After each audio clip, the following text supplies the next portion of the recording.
Hello friends, welcome to Shubhra's kitchen. আজকে আমি নবাবী স্টাইলের একটা পোলাওয়ের রেসিপি শেয়ার করতে চলেছি। ইয়াকনি পোলাও নামটা আপনারা নিশ্চয়ই শুনেছেন, খুবই পপুলার এটা, যে কোনো মোগলাই দোকানে পাওয়া যায়। তাহলে চলুন খুবই অল্প সময় এই ইয়াকনি পোলাওটা কিভাবে বাড়িতে বানিয়ে ফেলা যায় দেখে নিই। সবার প্রথমে আমি এখানে বাসমতি চাল নিয়েছি 4 কাপের মতো। এই চালটাকে আমি আধ ঘন্টা জলে সোক করে রাখবো।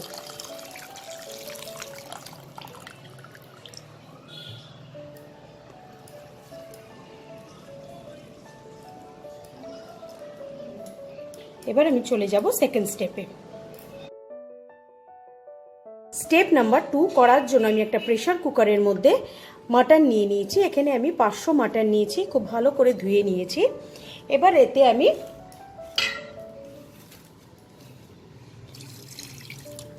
চার কাপ মতো জল দেব।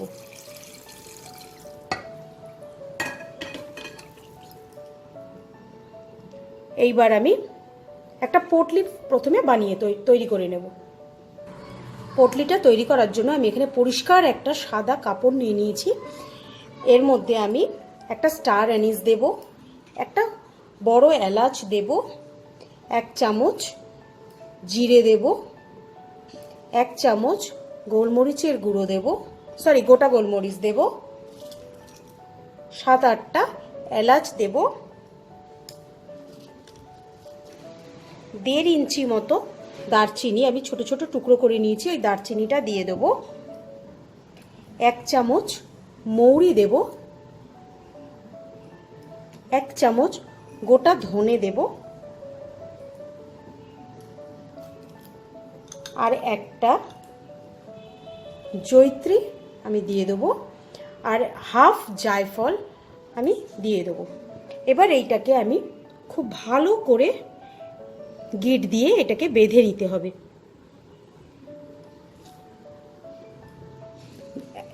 টাইট করে গিটটা দিতে হবে যাতে এটার থেকে মশলাগুলো বেরিয়ে না আসে।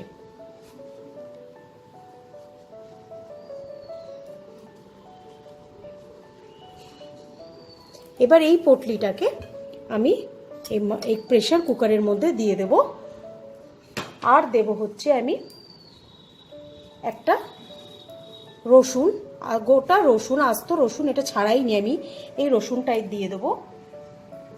আর এখানে 2 ইঞ্চি মতো একটা আদা আছে, ভালো করে ধুয়ে নিয়েছি, এই আদার টুকরোটা দিয়ে দেবো। আর 2টো পেঁয়াজ আমি ছোট ছোট করে কেটে রেখেছি, রাফলি কেটে রেখেছি, এই পেঁয়াজটাও আমি দিয়ে দেবো।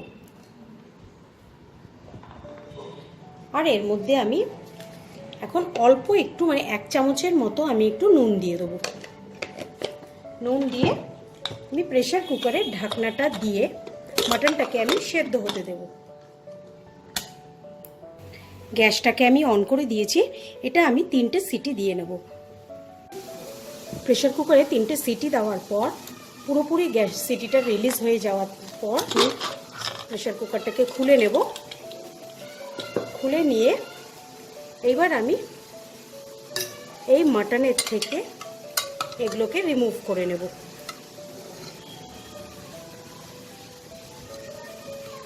এটাকে সরিয়ে দেব।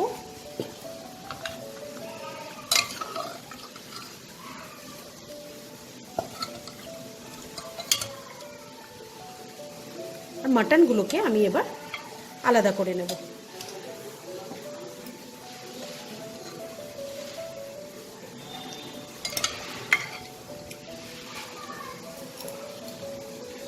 স্টকটা থেকে আমি মাটনটাকে পুরো আলাদা করে নিয়েছি। আমি একটা মাটন তুলে আপনাদেরকে দেখাচ্ছি। মাটনটা আমার খুব সুন্দর নরম হয়ে গেছে, এই দেখুন। এবার আমি স্টকটাকে ছেঁকে নেব। আর মাটনের বা চিকেনের এইভাবে আপনারা চিকেনও করতে পারেন। এই মাটনের এই স্টকটাকে ইয়াকনি বলে। এই ইয়াকনিটাকে এবার আমি ছেঁকে তুলে নেব। আমি এবার এই ইয়াকনিটাকে স্ট্রেনারে ছেঁকে নেব।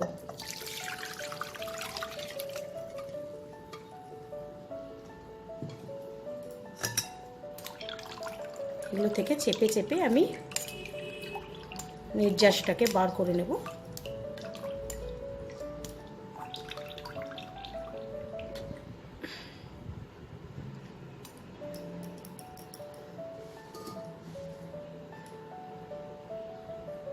ইয়াকনি আমাদের তৈরি। এবার গ্যাসে আমি একটা হাঁড়ি বসিয়ে নিয়েছি। হাঁড়িটাকে খুব ভালো করে গরম করে নেব। এবার এতে আমি 3 টেবিল স্পুন মতো সাদা তেল গরম দেব,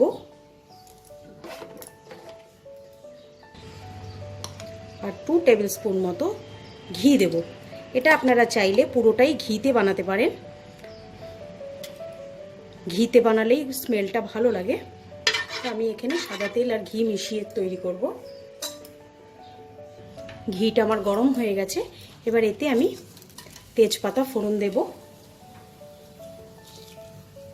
আর কিছু গোটা গরম মশলা ফোড়ন দেব।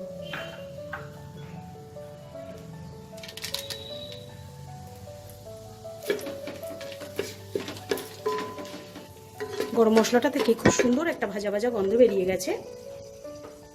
এবার আমি এতে 4টে মিডিয়াম সাইজের পেঁয়াজ কুচি দিয়ে দেবো।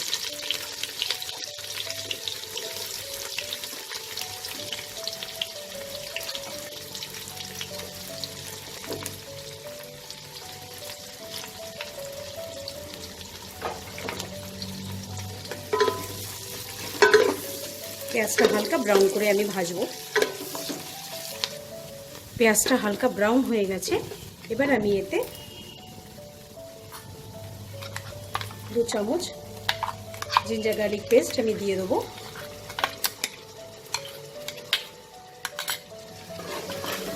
দিয়ে এটাকে খুব ভালো করে ফ্রাই করে নেব।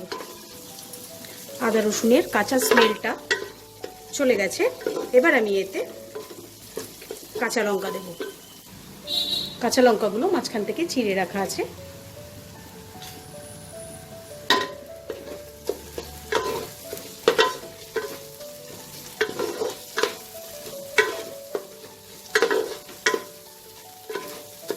এবার মাটনটা দিয়ে দেবো।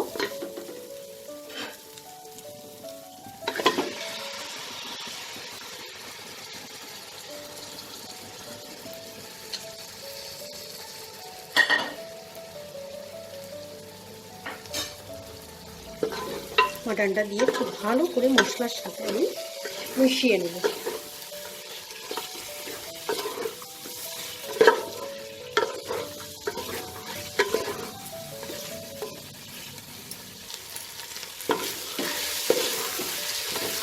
মাটনটা 2-3 মিনিট আমার মশলার সাথে ফ্রাই করা হয়ে গেছে। এবার আমি 200 টক দই খুব ভালো করে রুম টেম্পারেচারে এনে আমি এটাকে ভালো করে ফেটিয়ে নিয়েছি। এবার এই টক দইটা আমি দিয়ে দেবো।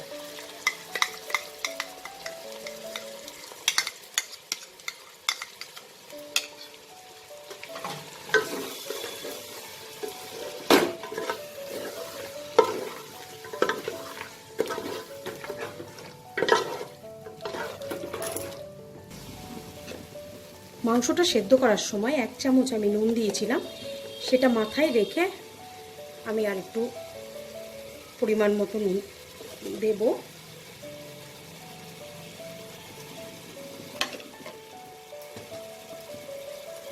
দিয়ে এটাকে খুব ভালো করে এবার কষাবো।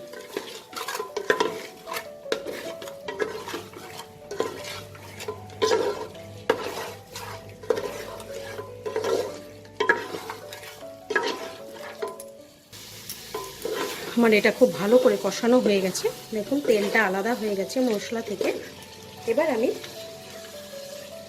ইয়াকনিটা দিয়ে দেবো।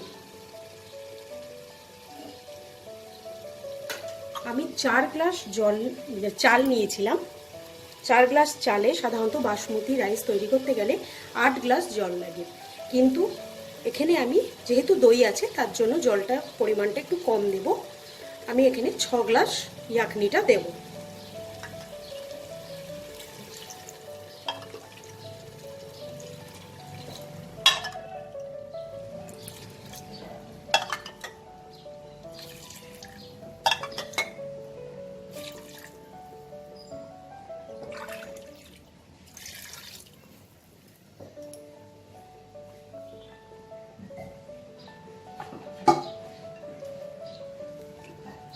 ইয়াকনিটা দিয়ে এটাকে আমি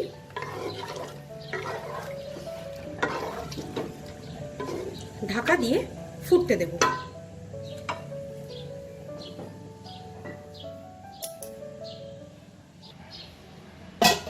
এবার যতক্ষণ না এটা ফুটছে আমি ততক্ষণ এটাকে ঢেকে রাখবো। যতক্ষণ না ফুটছে আমি বলে রাখি, এখানে আমি কিছুটা কেশর উষ্ণ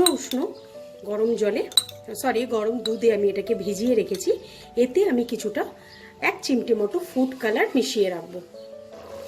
দেখুন আমার এই ইয়াকনিটা ফুটে উঠেছে। এবার আমি এতে রাইসটা অ্যাড করে দেবো।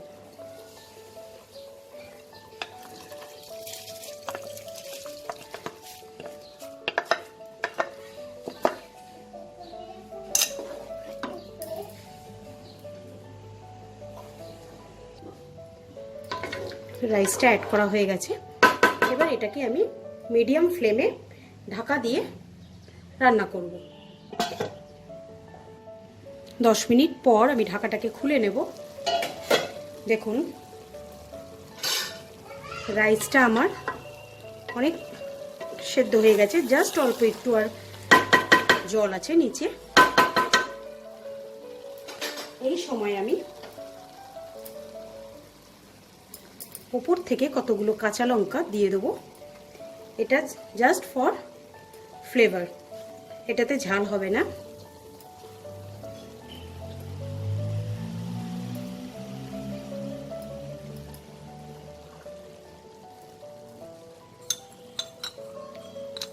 দুধে ভেজানো কেশরটা আর ফুড কালার যেটা আমি একসাথে মিশিয়ে রেখেছিলাম, এবারে এইটা উপর থেকে আমি দিয়ে দেবো।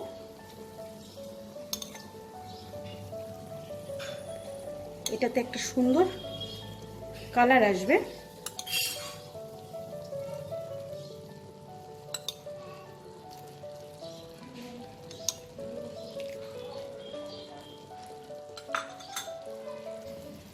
আর আমি 1 চামচ রোজ ওয়াটার, 1 চামচ কেওড়া ওয়াটার দিয়ে আমি এটাকে 10 মিনিট দমে রান্না করব। আমার একদম তাহলে রেডি হয়ে যাবে মাটন ইয়াকনি পোলাও। 10 মিনিট এটা দমে আমি রান্না করে নিয়েছি। গ্যাসের ফ্লেমটা আমি এখন অফ করে দেব, কিন্তু এখনই আপনারা এটাকে বাড়ার চেষ্টা করবেন না, এটাকে আরও স্ট্যান্ডিং টাইমে 10 মিনিট রাখবেন। তারপর আমি এটাকে সার্ভিং প্লেটে বেড়ে আপনাদেরকে দেখাচ্ছি। এই মাটন ইয়াকনি পোলাওটাকে আমি সার্ভিং ডিশে বেড়ে নিয়েছি। আপনাদের যদি আমার এই রান্নাটা ভালো লাগে লাইক শেয়ার অবশ্যই করবেন। আর কখনো যদি বাড়িতে এই ইয়াকনি পোলাওটা বানান আমাকে কমেন্ট করে অবশ্যই জানাবেন। আর যারা আমার চ্যানেলটাকে এখনও সাবস্ক্রাইব করেননি তাদেরকে অনেক অনুরোধ আমার চ্যানেলটা আপনারা সাবস্ক্রাইব করে নিন। বাই।